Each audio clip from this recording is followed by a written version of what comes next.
Mais de um ano depois do afastamento da presidente Dilma pela Câmara dos Deputados, o Brasil continua mergulhado numa profunda crise política.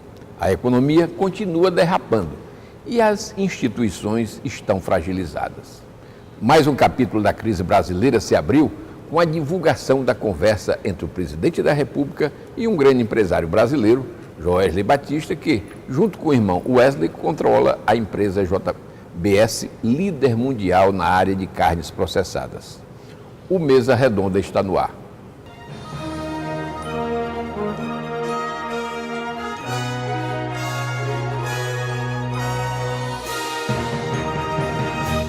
No meio político brasileiro, o presidente Michel Temer é considerado um cadáver político.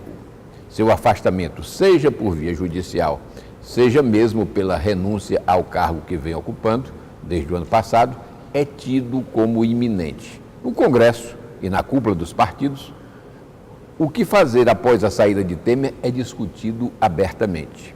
A Constituição determina que, nas circunstâncias atuais, há menos de 2 anos para o encerramento do mandato iniciado por Dilma Rousseff, em janeiro de 2015, um eventual sucessor de Temer deveria ser escolhido pelo Congresso de forma indireta.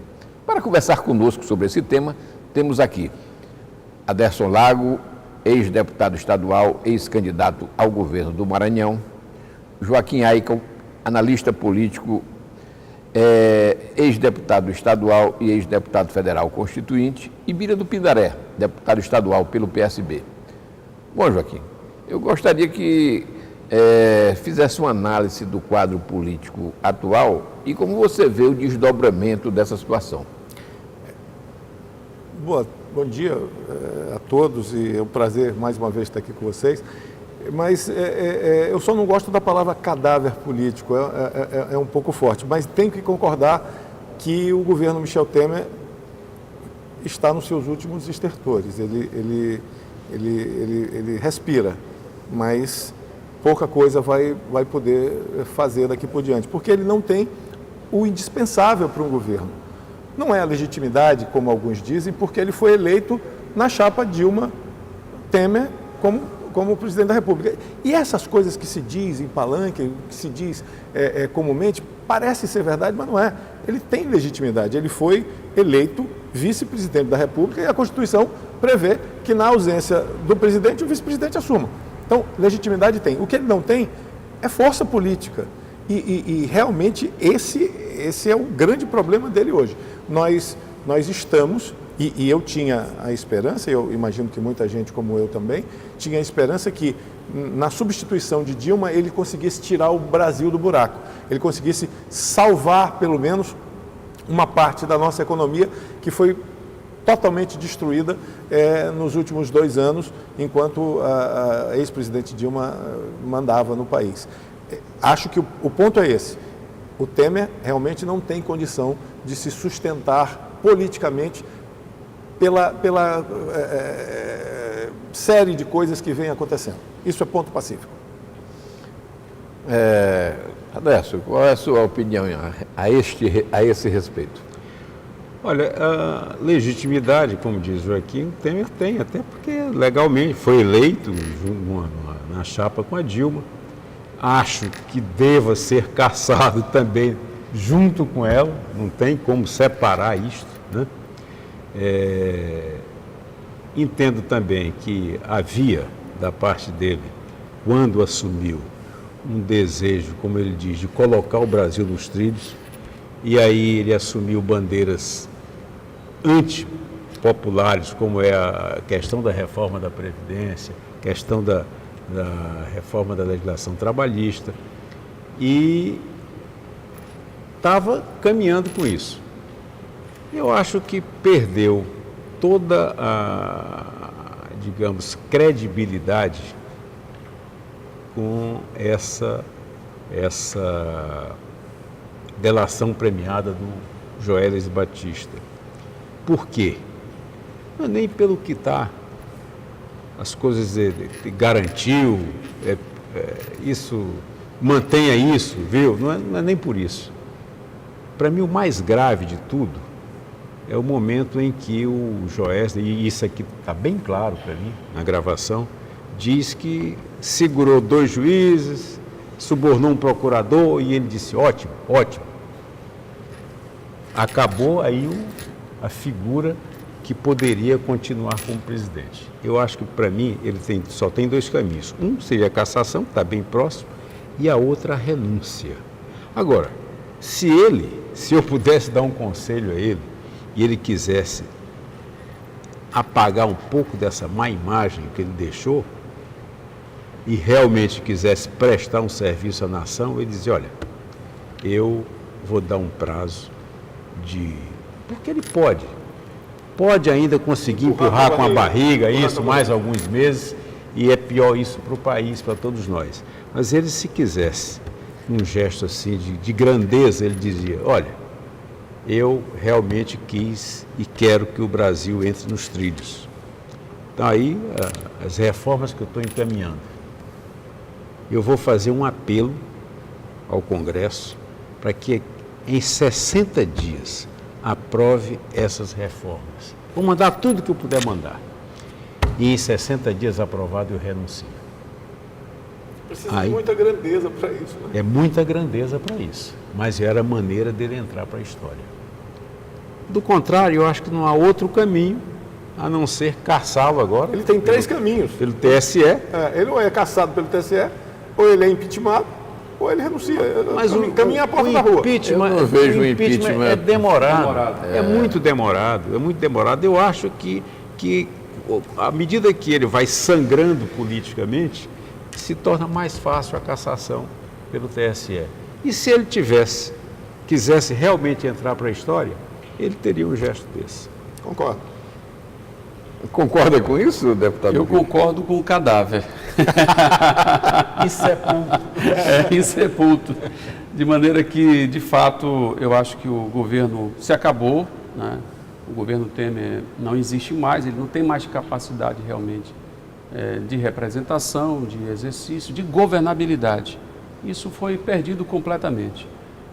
E, ao meu ver, embora ele tenha sido eleito junto com a Dilma, eu acho que o Brasil tem uma tradição de votar no titular, ele não vota no vice, né? Então, embora juridicamente eu concorde com Joaquim e também concorde com Aderso, eu acho que falta o respaldo popular para alguém governar o país, sobretudo nas circunstâncias que o país se encontra. Por isso é que eu sou da opinião, a despeito de toda a discussão jurídica, que eu compreendo, né, entendo, mas eu acho que não há saída para essa crise se não houver a participação do povo, se o povo não escolher o seu presidente. Essa é a visão que eu tenho desde o início da crise. Se pegarem os meus pronunciamentos aqui na Assembleia, desde que essa crise iniciou, antes do impeachment, eu já defendia que houvesse eleições gerais no Brasil, porque eu entendo que é a forma da gente repactuar, né, o país, dando chance para a gente abrir uma outra perspectiva. Porque eu acho que o Brasil, ele foi desnudado, né? De repente, todos nós nos vimos no espelho, né? Porque tudo que está acontecendo é um reflexo do que nós somos enquanto povo brasileiro. E os erros são sucessivos dos políticos, né, de amplos segmentos da população que reproduzem as mesmas práticas, tanto é que agora, na Lava Jato, quem que a gente está lá vendo como autores dessas condutas mais reprováveis? Grandes empresários, empresários do setor energético, empresários da construção civil, empresários do setor de alimentos, e olha que não chegou ainda no setor financeiro, que é quem tem mais dinheiro, que são os bancos. Então, toda a economia brasileira, o capitalismo brasileiro, ele foi desnudado. Então, é preciso que a gente realmente abra uma outra perspectiva. E eu só vejo isso se houver participação popular. Do contrário, a menos que houvesse um consenso, o que é muito difícil nesse cenário, né? Eu acho que qualquer outra saída vai ser precária e nós vamos prolongar essa crise por muito mais tempo. Diga, Joaquim. Não, é uma solução política e é bom que Bira tenha dito isso. A solução política ela não pode se sobrepor à solução jurídica. nós temos uma realidade. A realidade prevê que qualquer que seja o presidente, vamos supor que os dois presidentes entraram no avião e foram para Bolívia. O avião caiu e morreram os dois 2 anos depois do prazo de posse. A solução será efetivamente e por força de lei, uma eleição realizada no Congresso Nacional. Se tivesse crise ou se não tivesse crise. Existe uma regra constitucional que prevê isso. Nós não podemos mudar porque o Brasil está bem ou está mal, porque falta legitimidade ou não falta, a lei maior do país. E eu respeito a posição de Bira. O que não se pode mais é dar solução política quando se tem uma solução jurídica que tem que ser respeitada. E eu não sou daqueles que acham que a cláusula pétrea, não. Eu acho que a Constituição pode ser mudada. E aí eu tenho uma pergunta para fazer para o deputado Bira. Eu fui membro da Assembleia Nacional Constituinte e relator da pena de morte. E era membro, basicamente, do capítulo de Direitos e Garantias Individuais. O deputado Bira e as pessoas que advogam como ele acreditam que o artigo 5º da Constituição, que é o mais bonito de todos são iguais perante a lei, sem distinção de qualquer natureza, garantindo-se aos brasileiros e aos estrangeiros residentes no país a inviolabilidade do direito à vida, à liberdade, à igualdade, à segurança, à propriedade, nos termos seguintes. E aí seguem quase 80 itens. Se somos a favor do artigo 5º e dos demais artigos dessa Constituição, como vamos ser contra o artigo 80, que prevê a substituição do presidente, na sua falta, do presidente e do vice, depois do segundo biênio, através de uma eleição no Congresso Nacional? Ah, não, porque os deputados e senadores não são legítimos. Foi o povo que os elegeu, junto com a presidente Dilma em 2014. A discussão em relação a isso, para mim, me parece muito simples. Queremos dar uma solução política a um caso jurídico, e não cabe. Sem maiores delongas. Joaquim, isso aí até me lembra uma... Vou responder, viu, Joaquim? Mas me lembra uma música que diz assim: se eu soubesse naquele dia o que você é agora. Mas olha, o eleitor tinha que ter essa música na hora que ele vai para dentro da cabine, que não é uma cabine, só que agora é o voto digital, eletrônico. Ele tem que saber disso, ele tem que votar tendo a consciência de que ele está elegendo um Congresso Nacional, um presidente da República, que vai mandar neles, vai mandar no Brasil, que vai dirigir o Brasil por 4 anos. Nós tivemos uma presidente impeachmentada e quem a impeachmentou foi o Congresso Nacional. Ah, não é legítimo o Congresso Nacional? Qual a diferença da legitimidade do povo eleger a presidente da República e eleger o Congresso Nacional? A legitimidade é a mesma. Não, é originária. O eleitor foi quem colocou eles lá. Não dá para discutir isso. O Bira disse que quer responder. Vamos lá. Responder. Olha, eu gosto muito desse debate sobre a Constituição e agora nós temos aí uma legião de defensores da Constituição, o que é muito bom. Eu espero que isso prossiga e se fortaleça.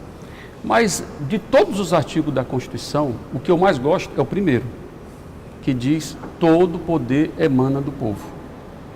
Então, ao meu ver, a Constituição precisa ser ajustada ao artigo 1º, porque o artigo 81 que ele se refere, eu acho que não está em sintonia com o artigo 1º, quando permite que haja uma eleição indireta, em qualquer que seja a circunstância.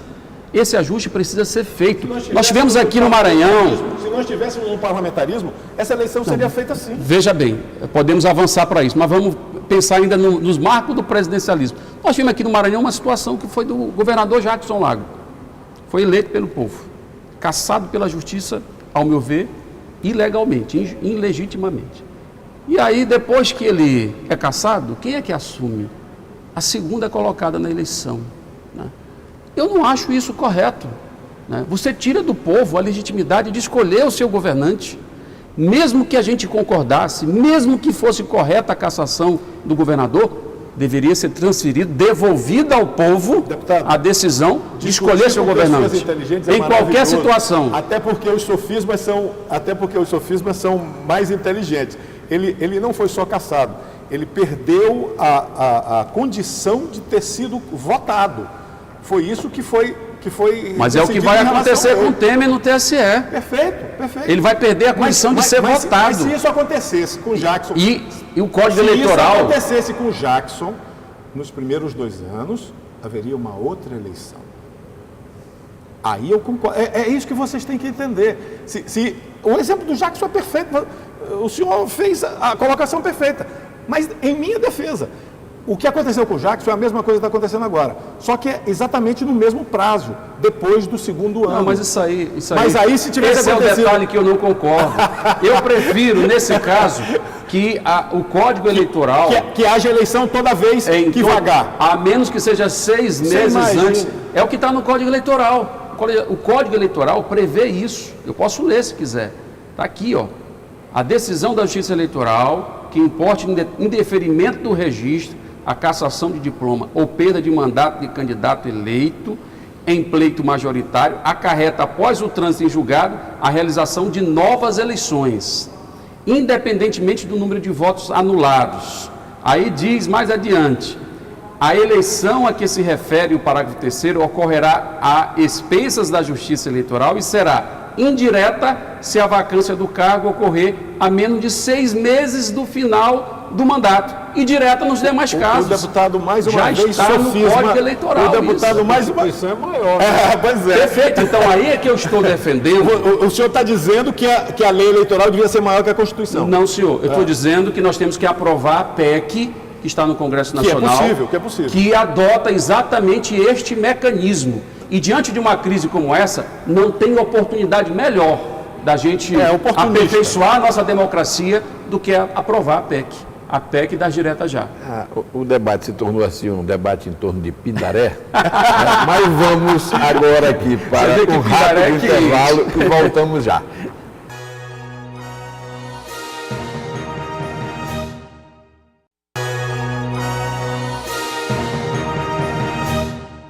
A crise política brasileira é uma caixinha de surpresas. Na semana passada, durante a realização de uma enorme manifestação de sindicalistas e populares, o presidente da República decide autorizar o emprego das Forças Armadas para a garantia da lei e da ordem no Distrito Federal até o fim deste mês. A medida recebeu críticas de todos os lados e no dia seguinte, Temer recuou e cancelou o decreto. No programa, contamos com a presença dos seguintes debatedores: Aderson Lago, ex-deputado estadual, ex-candidato ao governo do Maranhão; Joaquim Aikel, analista político, ex-deputado estadual e ex-deputado federal constituinte; e Bira do Pindaré, deputado estadual pelo PSB. Bom, retomando aqui a discussão, eu acho que muita coisa que se falou em termos da questão da legitimidade, né? E aí, se diz o seguinte, que a chapa Dilma Temer se elegeu junto, né? E que aí até a colocação aqui, tanto do Aderson quanto do Joaquim, que como isso aconteceu, que devem também ter o mesmo destino em relação ao julgamento do TSE. Mas a questão da legitimidade, que aí permeia essa questão, né? Nós temos que eles também foram eleitos em cima de um mesmo programa este registrado no Tribunal Superior Eleitoral, né? Só que a Dilma estava realizando um programa e o Michel Temer pegou um programa completamente diferente daquilo que tinha sido Ponte registrado. para o futuro. Pegou e se revelou uma pinguela para o passado. Né? Então, o que eu quero te dizer é o seguinte: a questão da legitimidade, Joaquim, não é a questão da questão eleitoral, é a questão programática. Tá. Mas aí é uma questão ambígua e política. Por quê? Porque se nós formos analisar friamente, a questão programática apoiada pelo eleitor que votou em Dilma, com uma diferença de 3,5 milhões de votos para Aécio Neves no segundo turno, 3,5 milhões, que na verdade é só 1.750.000.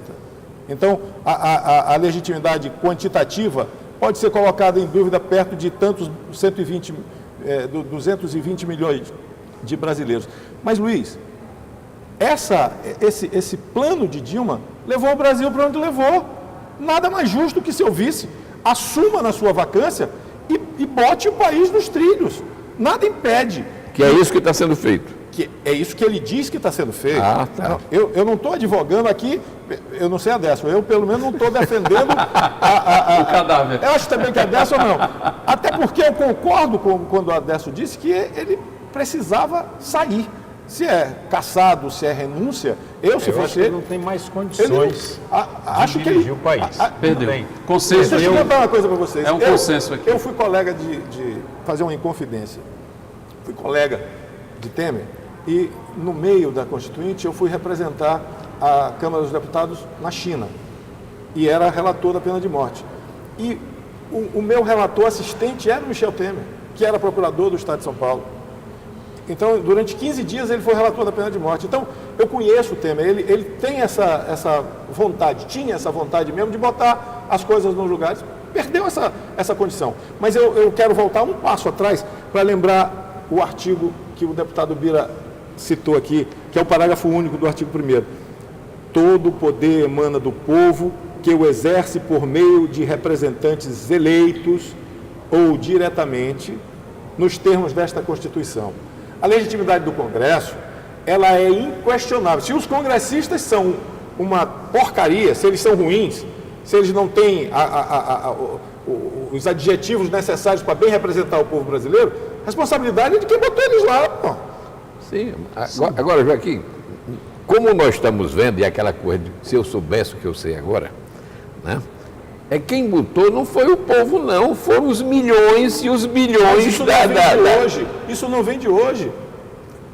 Mas é isso que tem que ser consertado, Isso, Joaquim. pois é, mas não dá para consertar querendo mexer exatamente na única coisa que garante para a gente o respeito ao Estado de Direito. Eu acho que tem que consertar sim, com a eleição em 2000. Eu não quero impedir que haja eleição, eu quero a eleição em 2018. Joaquim, quantas emendas já foram feitas à Constituição? Numa Constituição muito boa, que é a Constituição americana, 7. Na nossa, 200. Sim, então quer dizer que essa é que é... Não, essa é uma emenda oportunista. Por que isso não foi feito há 5 anos atrás? Do mesmo jeito, Luiz. E aí eu vou ter que dizer uma coisa, entrar num negócio que eu não queria entrar, que é a política. Por que essas reformas que nós estamos sendo obrigados a fazer agora não foram feitas no primeiro mandato de Lula, quando ele podia fazer qualquer coisa? Fazer até chover de baixo para cima. Só uma coisa aqui. Fernando Henrique, eu lembro porque eu fui autor aqui de uma ação do Supremo que acabei ganhando, na época, em nome do partido que eu presidia. O Fernando Henrique tentou por 3 vezes e não conseguiu colocar desconto na Previdência para o aposentado. O PT era contra isso e tal. O Lula assumiu e fez. Conseguiu fazer. E não era o programa do PT, exatamente. O programa do PT era exatamente contra. Tanto era contra que nunca deixaram. O Fernando Henrique nunca conseguiu. Tentou por 3 vezes, não conseguiu. Perfeito. Mas o PT conseguiu logo, acho que no primeiro ano, no segundo ano. Quando você entra na discussão política, cabe qualquer coisa. Tá, não, tudo bem. Então, veja bem, a Constituição, ela pode ser alterada para fazer, por exemplo, a reforma da Previdência. Mas eu não estou negando que ela possa ser Por alterada que não para pode isso? ser alterada Bira. para a gente construir uma perspectiva diferente? Mas eu não estou negando, e ela pode ser acabar alterada. com essa crise. Ela Por que pode não ser. pode? A eleição direta não vai Você acabar mesmo disse, com não essa é uma crise. cláusula pétrea. Eu acho o seguinte, eu estou Vai completamente piorar. de acordo com tudo que você está dizendo. Até que a eleição indireta fosse apenas, como diz o Código Eleitoral, que é menor do que a Constituição, Sim, perfeito. que fosse só quando 6 ocorresse a vacância em 6 meses. Concordo. Só que neste jogo que nós estamos jogando agora, não se pode mudar 40 a minutos regra. do segundo tempo. A regra com 2/3 do tempo decorrido. Quer dizer, vai estar faltando aí 1 ano e meio para acabar o governo. Uma emenda à Constituição levaria quanto tempo para ser aprovada? 180 dias. Aí depois você marca a eleição. Mas quanto tempo? Eleição, posse e tal. 90 dias. Vamos dizer... Muito rápido, Vamos 90 dizer dias. 200 dias, tudo. Eleição com aprovação de emenda. 6 meses depois tem uma eleição de novo. Aí você vai eleger um presidente por mandato tampão. Enquanto isso, o país está aí aderindo. Destruído. Porque quem assumir... Eu não tenho certeza. Sobre esses prazos aí, eu não tenho certeza Não, disso. os prazos... Que é uma questão de vontade política. É vontade, Não, mas... se quisessem fazer, fariam em menos de 30 Agora, dias. veja bem, o que eu acho é o seguinte, aprova interessa uma eleição direta Se quisesse, hoje, fariam. interessa uma eleição direta hoje, e eu falo com a maior tranquilidade, Para quem, né? para o PT e os seus aliados e para o PSDB, que acho até que se houvesse uma eleição direta hoje, Teria alguma vantagem. entre o Lula, que está na frente em todas as pesquisas, e, digamos, o Dória, que está lá, é prefeito de São Paulo, está no auge do sucesso, ou qualquer cidadão de respeito nesse país iria, no final, ganhar do Lula. Porque ele tem 20%, mas tem 60%, 70% De rejeição, uma rejeição alta. Quer dizer, só interessa para esses dois. Para o país é um desastre.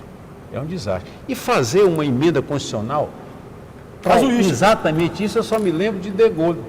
Eu lembro quando o Jango era presidente, você não era nem nascido aí ainda. Certamente não. Não era nascido. Os navios franceses aqui na costa do Brasil começaram a pescar lagosta, ilegalmente.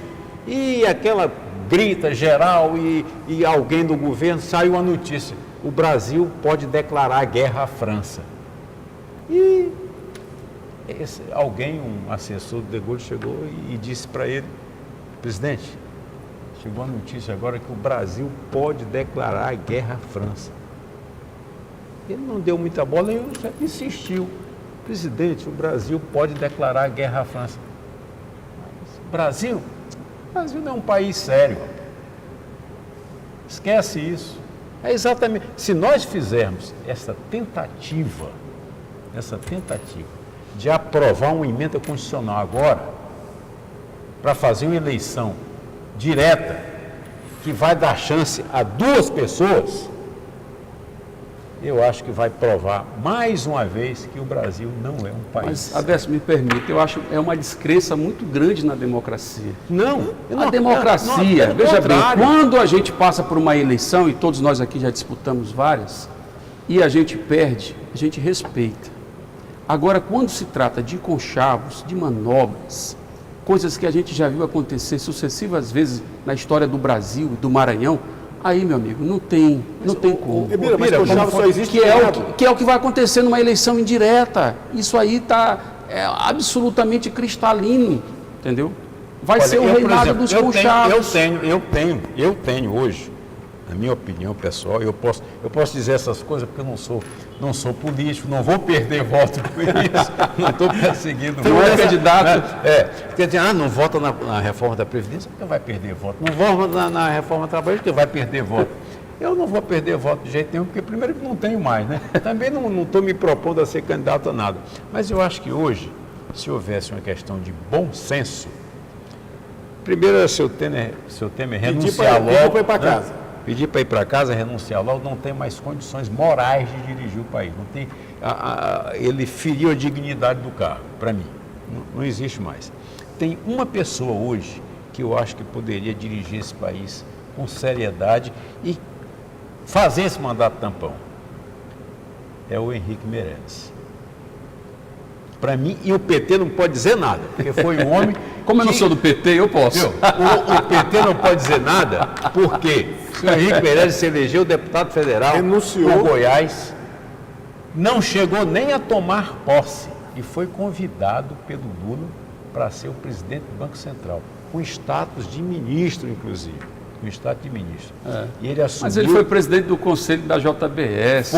Foi. Agora ele está no ar, ele está ali na linha de tiro. E você vê o seguinte, ele tá na linha de tiro. Tem coragem de dizer absolutamente nada contra ele. Pelo contrário. O empregadinho lá do Joesley disse, não, com esse aqui ninguém nem falava, porque ele é um homem sério. Não, tem mais. Nunca foi procurado, saiu do conselho da JBS. Na gravação... Você lembrou bem. Na gravação, o Joesley diz, não, o senhor tem que nos ajudar no Ministério da Fazenda. Como assim? O cara não era... Não, mas com esse aqui ninguém fala. Mas olha, aí nós chegamos num ponto muito nevrálgico, viu, Adesso? Porque um país sem reservas morais é um país...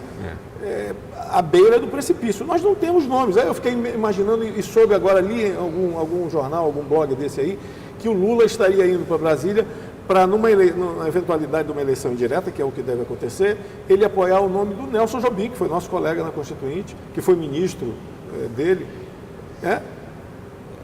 Por aí vocês tiram. Então, o PT já se prepara... Não é autor seguido, por mim pelo menos. E agora já aparece o nome do Pedro Parente, que é o atual presidente da Petrobras. E é um país com poucas opções. Mas eu nem queria analisar sobre esse aspecto. O Lula e o Dória, esse é o futuro numa eleição direta. Mas eu não tenho essa certeza, não. Eles podem se degladiar, eles podem se enfrentar em 2018, sem problema. Por quê? Porque essa voracidade de mudar a Constituição nesse afogadilho, para se fazer uma eleição agora, vamos supor que a eleição aconteça e que a posse aconteça em setembro. Em um ano depois a gente vai fazer outra eleição. Vocês sabem quanto custa uma eleição. Vocês sabem o que custa para um país... Existe, mas por conta disso existe a tese de antecipar as eleições. Não, Bira, mas aí a gente vai ver uma outra coisa que eu trouxe a Constituição aqui para isso. Por que não se aproveita para fazer de uma vez só uma revisão constitucional? Pronto. Porque o que tu está sugerindo... Era isso. Pronto. Eu acho que é mais importante. Alguém que soubesse, tivesse a consciência, Joaquim, que ia exercer o mandato tampão, para fazer isso, desagradando todo mundo. Ia para casa. Eu quero que ele desagrade politicamente todo mundo, mas ele agrade o país, a nação, Pronto, então, o povo. se pelo menos essa pessoa que vocês acham que pode existir, fruto de uma eleição indireta, se dispusesse a fazer uma reforma política no país, né, e tirasse de pauta esses temas polêmicos, né, que não foram tratados em nenhuma eleição, reforma da Previdência trabalhista não foi tratada em nenhuma eleição. Bira, tu desconhece. Então eu acho que a gente poderia ter uma pausa. Do jeito que está. A gente poderia ter uma pausa. Daqui a 30 anos o Brasil está. Nós pagamos no nosso orçamento, Bira, 60% hoje é gasto com Previdência. Sim, mas aí tu tens que ver os devedores, começando pela JBS. Perfeito! Pois é, e não o trabalhador. Por que o trabalhador tem que pagar essa conta? O trabalhador não tem que pagar a conta sozinho, mas não dá para fazer nem pode começar por ele. Não dá para fazer omelete sem quebrar os ovos. Nem pode começar por ele. Bira, existem outras reformas que precisam ser feitas. A reforma tributária é indispensável. Eu gostaria justamente de interromper a República lá do Pindaré para que a gente pudesse fazer outro rápido intervalo e voltar com o último bloco de discussões.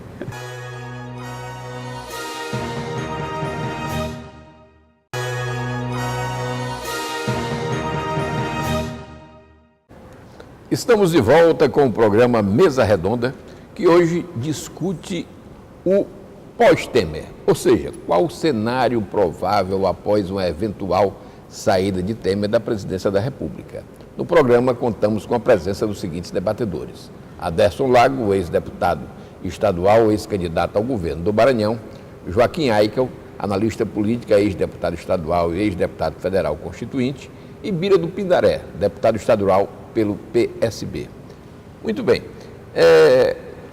Vamos ver o seguinte, nós temos aí essa situação aí que está criada, em que, pelo menos de um ponto de vista geral, estamos de acordo em que há necessidade da substituição do presidente Temer.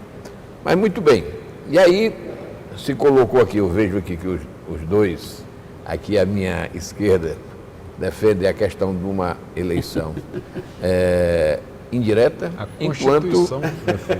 enquanto que o deputado Bira, né, e eu também, no caso aqui, advogamos uma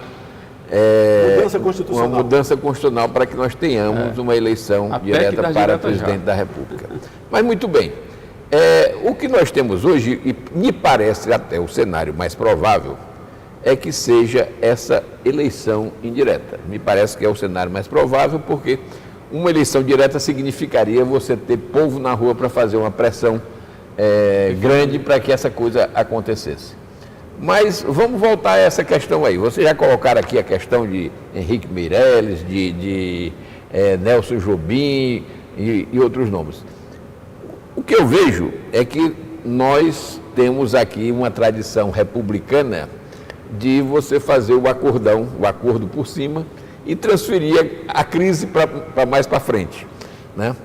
Como é que vocês enxergam aí essa questão agora? Como é que vai se dar essa questão aí? Luiz Pedro, deixa eu te falar uma coisa. Eu estive em Brasília já esta semana e o que eu percebi, o que eu senti?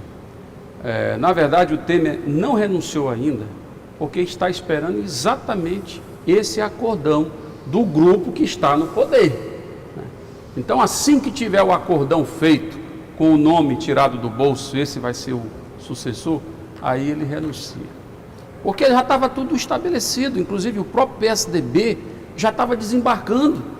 Aí o PSDB disse, não, espera aí, calma aí, não vamos sair agora, que nós não sabemos ainda quem é o sucessor. Então, até o dia 6, que é o dia da decisão do TSE, que é muito provável, por tudo que a gente ouve, que o TSE deu uma decisão desfavorável à chapa, né? Então eu acredito que eles vão tentar encontrar esse nome para resolver a situação, porque eu acho que o Temer não tem interesse em esperar uma cassação. Para ele, a renúncia, nesse caso, seria, digamos, menos danosa. Por outro lado, a cassação acaba sendo mais honroso para ele, talvez, né? Como alguns analisam, né? E evitando que ele tenha que ele se sair. vitimiza com a cassação, porque a cassação não é dele, é da exatamente. Chapa, né? Há quem analise por esse aspecto. Também é uma possibilidade. Ele pensa um pouquinho com a cabeça é uma possibilidade. do PT. De qualquer maneira, o grupo que está no poder diz, espera aí, calma aí, vamos primeiro acertar aqui entre nós quem é que vai assumir esse negócio. Então a conversa está mais ou menos já nessa direção. Agora, em relação ao tema da eleição direta, eu não dou por vencido. Teve a mobilização agora em Brasília, que a mídia só olhou o lado do tumulto, né, que foi provocado pela polícia, eu estava lá e eu vi. Como é, Bira? Foi provocado pela polícia. A polícia tocou fogo nos ministérios? Não, mas jogou bomba, tumultuou 150 mil pessoas na praça e acabou provocando reações de 50, 100 pessoas, que ninguém tem controle, você sabe disso, porque aquilo não é orientação Mas escuta, Bira, se eles não tivessem levado coquetel Molotov para lá, eles não teriam queimado nada. Mas, se eles Joaquim, levaram o coquetel Molotov, eles estavam com interesse de tocar fogo em alguma aquilo coisa. ali é massa, aquilo ali é povo, é gente de todo tipo. Ali não é orientação. Veja bem, o que eu não concordo é ouvir das pessoas chamar tudo que é sindicalista de baderneiro, chamar movimento social de baderneiro, chamar CNBB de baderneiro. Não são baderneiros. Mas não são todos. É legítima aquela luta. Eu concordo. É legítimo aquele movimento. Agora, dentro desse movimento, que é um movimento de massa, como também existia e apareceu e muitas vezes nos movimentos contra a Dilma também se viu a mesma coisa, só não se viu a reação, que a reação não foi igual à do Temer, que não chamou o exército. Né? A Dilma também chamou o exército. Não chamou o exército. É que não chamou. Em que situação que a Dilma... Do mesmo jeitinho. O Temer fez uma bobagem retumbante, aquele negócio de chamar No dia que o movimento estava no Congresso, ela chamou o Exército? Para a Copa do Mundo, várias e várias vezes. Não, a Copa do Mundo é um evento internacional que aí não era por conta de protesto, era por conta da questão da criminalidade, etc, etc. As forças nacionais funcionaram para isso.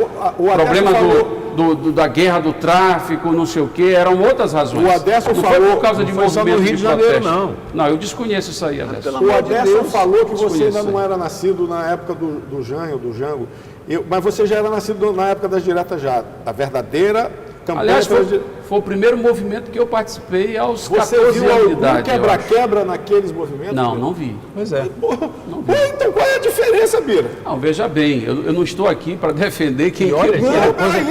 Eu dizendo que eu estou aqui dizendo que você não pode criminalizar toda aquela massa que estava ali por conta só aqueles que da atitude. Fogo no pois é, isso aí é isolado. Não, perfeito. É isolado. Perfeito. Mas como no geral acontece. Bira. Mas isso não pode criminalizar todo o movimento sindical. Não. Todas as centrais estavam ali, é bom que se diga. Mas não, todas. Se as centrais não tocaram fogo, e eu acredito que não, e nem mandaram, mas pessoas que estavam naquela manifestação... Fizeram isso, mas não foi orientação. São pessoas infiltradas. Não é orientação de quem está na liderança do movimento. Aí já é o deputado achar que as pessoas são tolas, né? Que não, alguém de jeito infiltrou... nenhum. Eu estou afirmando e defendo assim categoricamente. Bom, o movimento sindical, nesse caso, a CNBB, as pastorais, o movimento social, eu não concordo de maneira alguma que eles sejam criminalizados, porque não são responsáveis por aquelas situações que são isoladas. Mas alguém é a polícia? Sim, então a polícia tem que identificar quem é.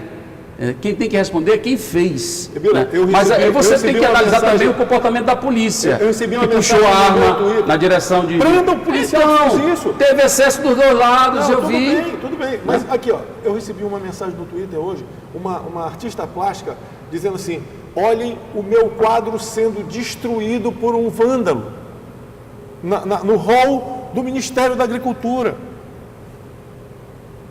Era infiltrado? O governo mandou esses caras queimarem isso? Eu acho assim um reducionismo muito grande, porque a gente está vendo aí toda essa pauta que eu considero um retrocesso, né?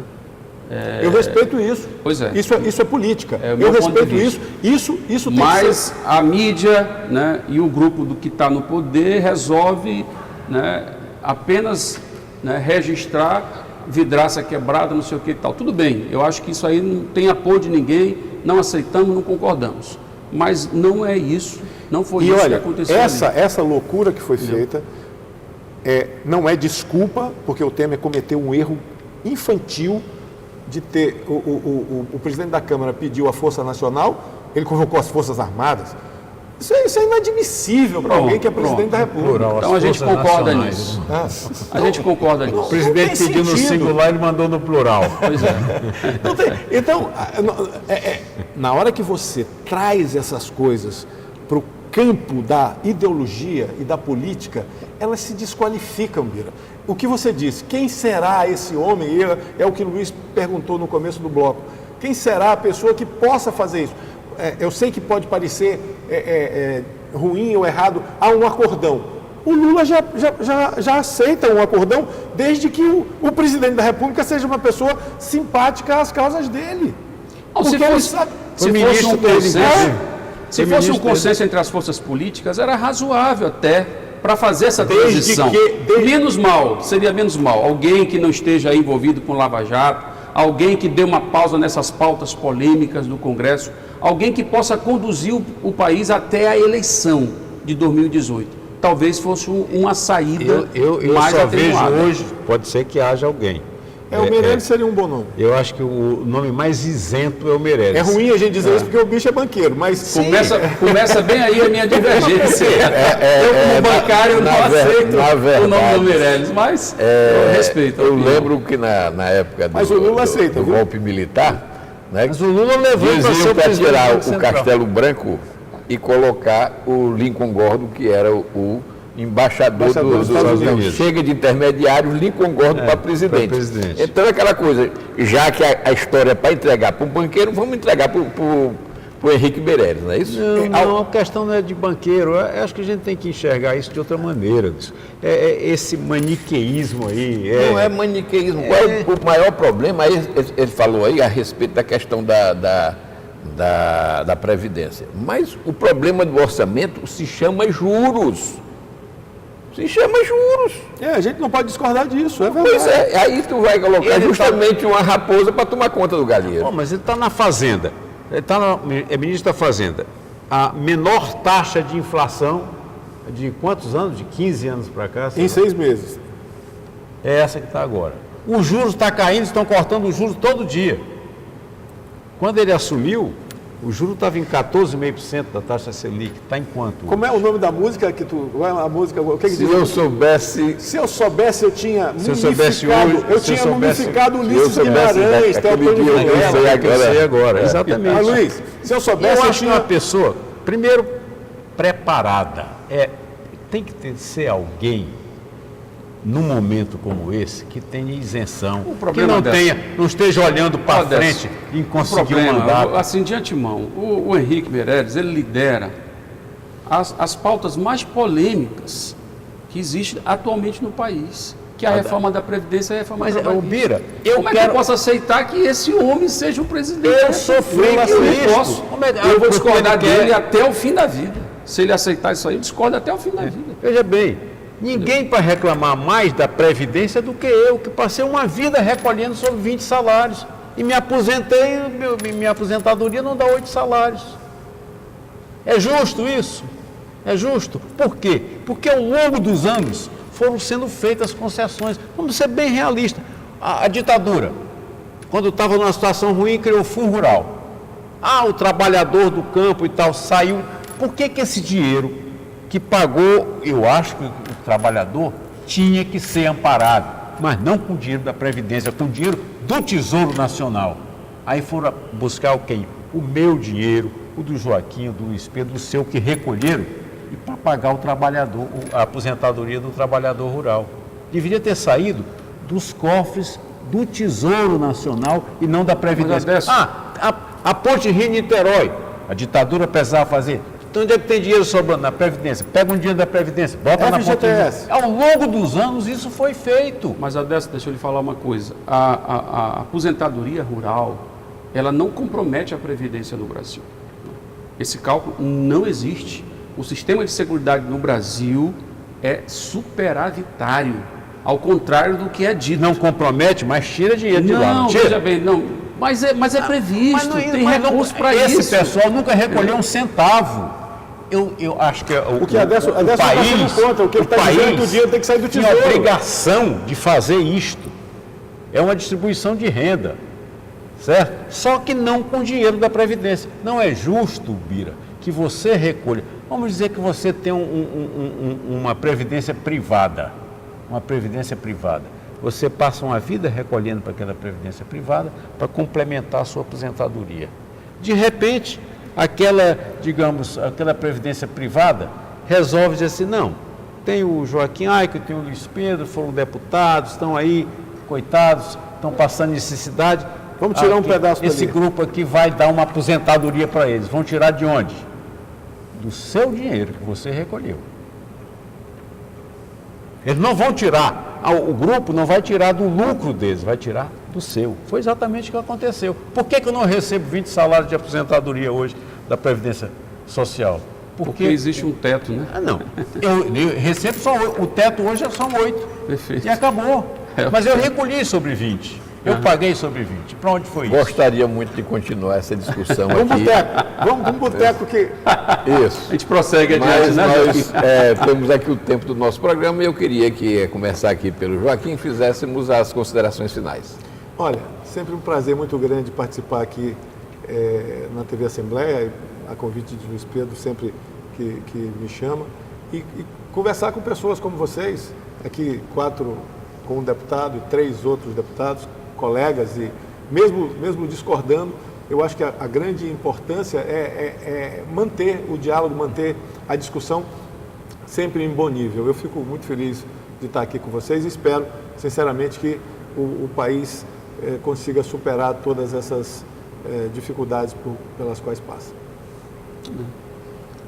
Adesso. Eu quero fazer minhas palavras de Joaquim e aproveitar até o que nós estamos discutindo e fazer um paralelo com o momento que nós estamos vivendo, né? Na situação do próprio programa. A minha impressão é que não deu nem para a gente começar a discutir. Então, tem que fazer uma reforma no programa. Se não houvesse uma constituição aqui, ou seja, um regulamento aqui A gente continuava. A gente continuava por 2, 3 horas e que se danasse a programação da TV Assembleia. Mas existe, isso tem que ser respeitado. Lamentavelmente, a gente fica lamentando não poder discutir mais, mas isso tem que ser respeitado e a gente entende que os outros também têm direito a espaço. Muito bem. Concordo plenamente, agradeço a oportunidade, viu, Luiz Pedro? Você está de parabéns pela condução. E, de fato, é uma oportunidade muito enriquecedora debater com 2 tribunos aqui conceituados da história da Assembleia do Maranhão sobre um tema extremamente atual e presente. E eu saí mais convencido das ideias que eu preguei. Então, eu agradeço a vocês por me ajudar. É teimoso. É índio. É o sonho teimoso. Mas já era teimoso. Índio é teimoso, né? Muito obrigado, gente. O Mesa Redonda conversou sobre a grave crise política pela qual atravessa o Brasil e sobre seus possíveis desdobramentos. O programa, que é de domínio público, está disponível no site da Assembleia Legislativa, al.ma.leg.br, e conta com reprise à sexta-feira, às 9h30 da manhã.